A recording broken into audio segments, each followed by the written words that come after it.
Hello, family and friends. I just am so excited about telling you about something that happened in the family 35 years ago that impacted several generations. And I hope you enjoy this story as much as I'm going to have telling it to you.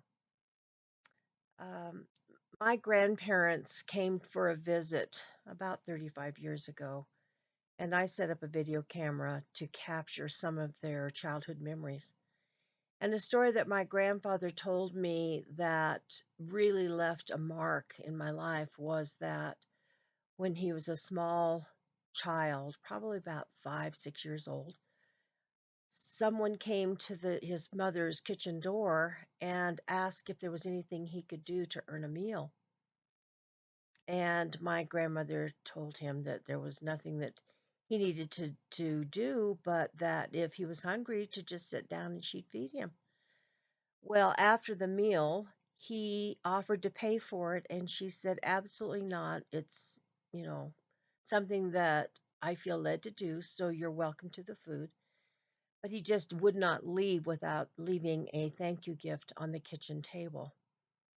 Now, it appears that this man was a book salesman, and back in the early 1900s, he just wasn't selling enough books to make a living. But to thank my grandmother, my great grandmother, he left a book on the table that ultimately changed the life of my grandfather. It was called The First Mortgage, which was written back in the late 1800s, and it was the Bible in prose form from Genesis to Revelations.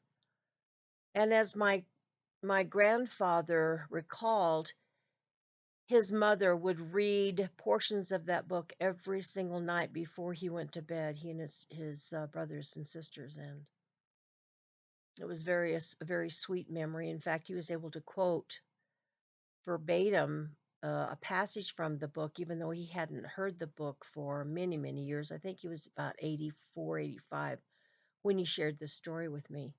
But he'd been looking for the book his whole life and could not find it. And of course, this was before the internet and cell phones and the resources that we have today.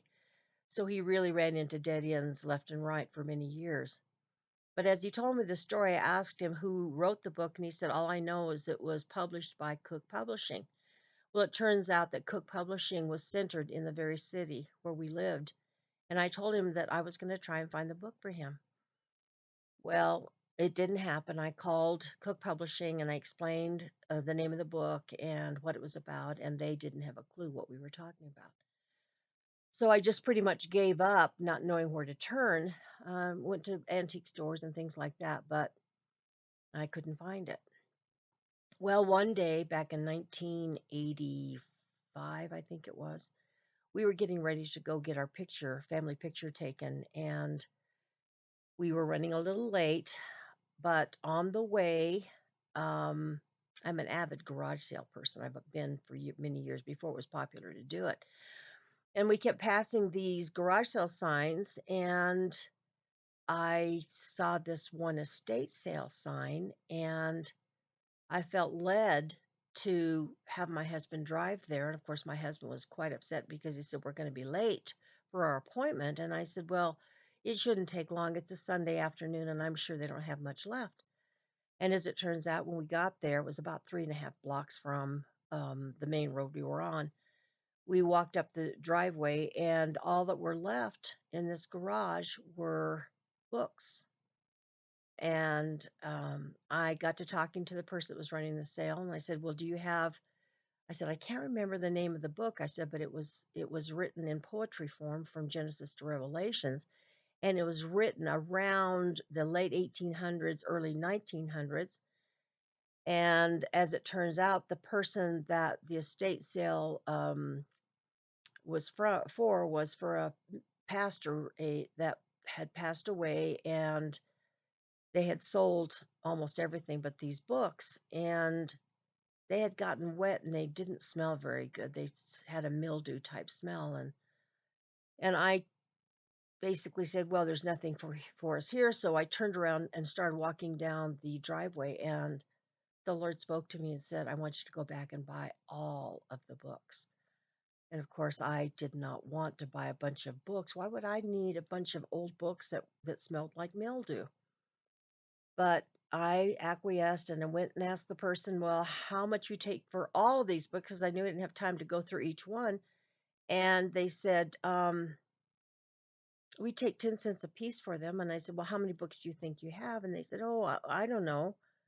And I said, well, do you think there's like 200 here or something? And they said, probably. And I said, well, all I have with me is $17. Would you take that for all the books? And they said, of course. So my husband begrudgingly went to uh, put all of the books in the back of our station wagon. And just as he put the last book in the car, my mother and father, who were also avid garage sale people, came driving up and asked what in the world I had done. And I said, well, I'm looking for that book that Grandpa told me about, and I'm hoping they might have missed this one, and it's in this box of books. So I turned around and I picked up the top book on the last box and showed it to my father. And I said, look, I said, here's a book that was an autobiography written by Ulysses S. Grant. And I said, and it's quite old. And as I was thumbing through it, the very back of the book was a sample of book bindings that the person that was buying the book could choose from.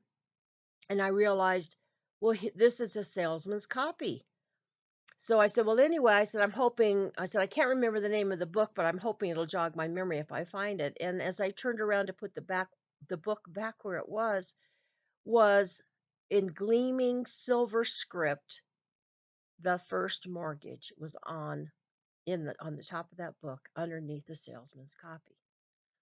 So it just goes to show you that if you obey, obedience brings blessings, and to think that had I not paid attention to the Lord, I would not have found the book that was given back to my grandfather. In fact, it was on Father's Day, and I called him and said, Grandpa, you don't need to look anymore. I found the book.